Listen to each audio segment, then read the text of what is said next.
Dean, a deserved win, 3 points, sets it up now for a good week confidence-wise. You must have been very pleased with how the team performed at the weekend. Yeah, we were. I mean, it was important to get 3 points at home. There was a big crowd behind us. There was a lot of expectation, so it was important for our first home league game of the season to get off with a winning start. But you're right, the manner of the performance was very pleasing. The way that we played, some of our approach play, invention around the box, the chances we created as well. There was good end product to it. So yeah, we were the deserved winners in the end. Probably could have scored a couple more if we'd been picky, but again, there's always things that you want to improve on. It's just a start, and it's coming in game 2. So now we've got to continue it tomorrow night. It's a big game for us tomorrow in the cup. We want to continue that winning habit. But you'll make changes tomorrow, presumably, because some players will need minutes, and you want to rest players maybe for the weekend. How difficult is it to get that balance when you've had such a good win? Yeah, I think players have been training well. Obviously, they've not had the time in the first team just yet, so they'll get opportunities tomorrow. It'll still be a team that we believe can go there and win the game. That's the most important thing. As I said, there's a couple of knocks as well from Saturday, so it's not so much about resting players at this point in the season. It's about distributing the game time for when them players are going to be needed. It's always going to be a squad game throughout the season, so it's important when we get opportunities that that everybody gets minutes under the belt, and they've all been training well. To answer your question directly, we've moved in terms of, we do a lot of 11v11 in training. We've moved the selection around at times, so it'll be nothing new in terms of players playing with each other and stuff like that. Obviously they'll be needing a bit of chemistry. The longer you play with someone, relationships you build, obviously, but it'll be nothing new for the players. You've said there was a few knocks. Is there anything that might be troublesome, or are they just simply knocks from the game? Yeah, we're hoping. Time obviously picked up an ankle, not right toward the end of the game, so we're hoping he'll be okay for weekend. We'll just have to see. It's swollen and bruised at the moment. And Ben Wilmot's picked up a little heel thing, which again, just precautionary really. Peterborough beat Morecambe, and Morecambe actually drew with Shrewsbury. How much do you know about them? Yeah, well, we've watched a lot over the last couple of days. They changed from back 4 in the first game at Shrewsbury. They went to a back 3 against Peterborough. Obviously lost the game. They changed to a back 4 in the second half as well. So I think when you look at the teams like this, there's always players in there that have played at a higher level that for whatever reason have ended up in League One at the moment. So they've got some strengths in there. They've got a big striker in Cole Stockton who can be effective on the day, similar to probably the way Medine set up for Blackpool at weekend. So we know they've got some players who are good footballers and professional footballers. It's early in the season, you don't quite know what to get. One thing I would say, they want to play the right way. They want to play from the back. They want to make the pitch expansive when they're in possession. So there's always going to be threats and challenges for us to overcome. And again, it's just another game. We've got to do that tomorrow. Make sure when we get the ball that we hurt them like we did on Saturday. When you look at the fixtures, and there's already 3 game weeks, and you haven't yet got the full squad that you wanted, or you say you'd like to get 2 or 3 more players in, how frustrating is that in training? Or do you just think, well, we might not get these players in at all and go with what you've got? It's an interesting choice. It's not frustrating. You just deal with what you're in control of. We've got a good squad of players. Of course, we want to add some more. I know the manager said that himself. If that doesn't come off for whatever reason, then we'll go with what we've got. We work every day with the players that were available to us. We're constantly drip feeding the youngsters up from the under 23s, under 18s.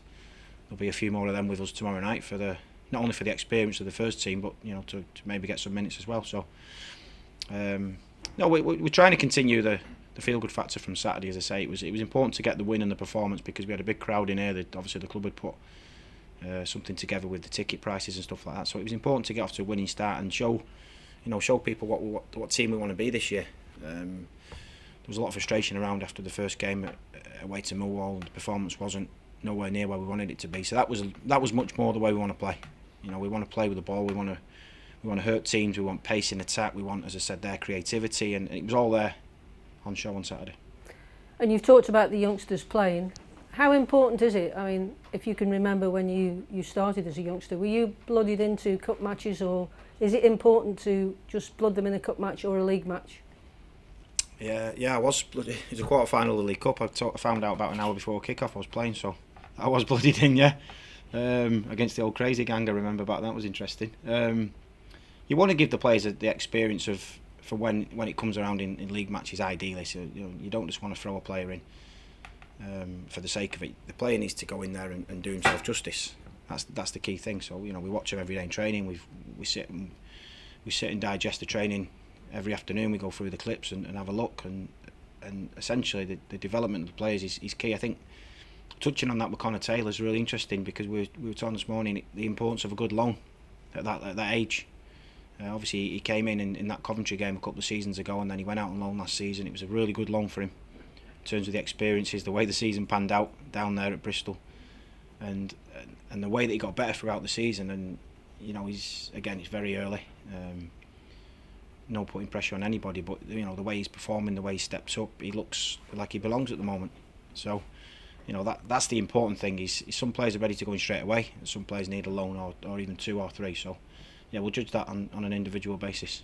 And lastly for me, I was going to ask you about Connor Taylor, but there must be a lot of clubs hoping that you decide to loan him out again after his performances.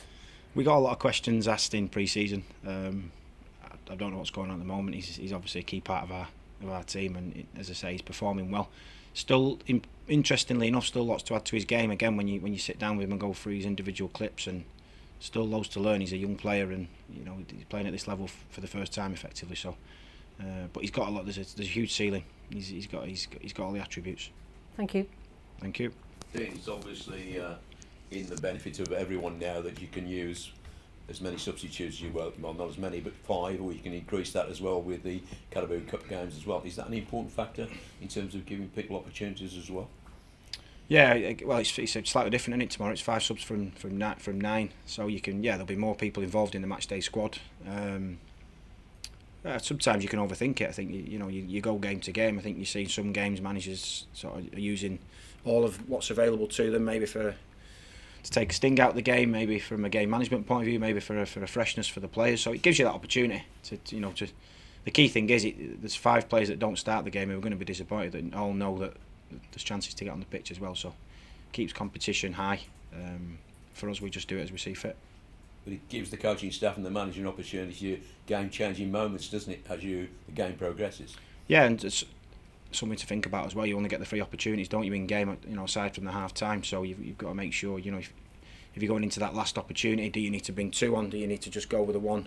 Maybe if someone's injured, whatever. So keeps you guessing in the game. But no, it's not something we overthink.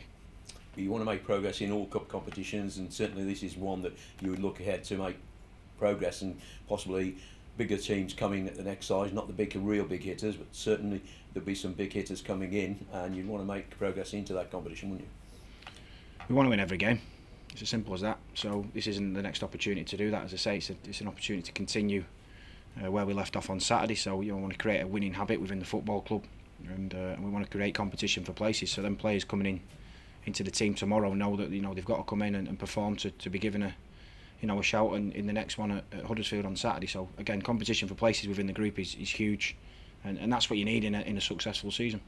And Morecambe will see you as a scalp, won't they? Because of the bigger club, the bigger size, the fan base, they'll see you as a scalp. So you can't really go into the game relax, can you, or take any really easy ride, could you? No, it's never going to happen under Michael as a manager. No, the players are well aware of, as I say, of the type of game that tomorrow's going to be. And as I say, we concentrating on ourselves. As I touched on, there's players coming in who know they need to perform to try and stay in the team for Huddersfield. So it's an opportunity for them. Thank you. You're 2 games into the season. How would you look back now at pre-season and say, did you have enough time to prepare for this season, or would you have liked longer, or do you always want longer anyway? No, we had more than enough time. I think the players got six weeks ish away from following the last game of the season. Obviously, there was only a week or 2 of that where they were resting, and then the rest of the time they were keeping the fitness ticking over. When they came back in, we had 6 weeks to prepare for the first game of the season, so there's no issues at all with that. It wasn't ideal. At the same time, pre-season is there to prepare you for the league season in front of you. It's not an individual season in itself. It's part of the bigger picture. We had testing times, getting to a couple of the games, which wasn't ideal. But again, it's once the season rolls around, then hopefully everything will run smoothly. So things like that are there to test you. They're there to test you not just in the games, but to test you psychologically as well. So no concerns, no questions, nothing to shout about with pre-season. It was what it was. I've been in squads before where you win every game and then you get to the season and you trip yourself up. So it'll have no bearing whatsoever on our season.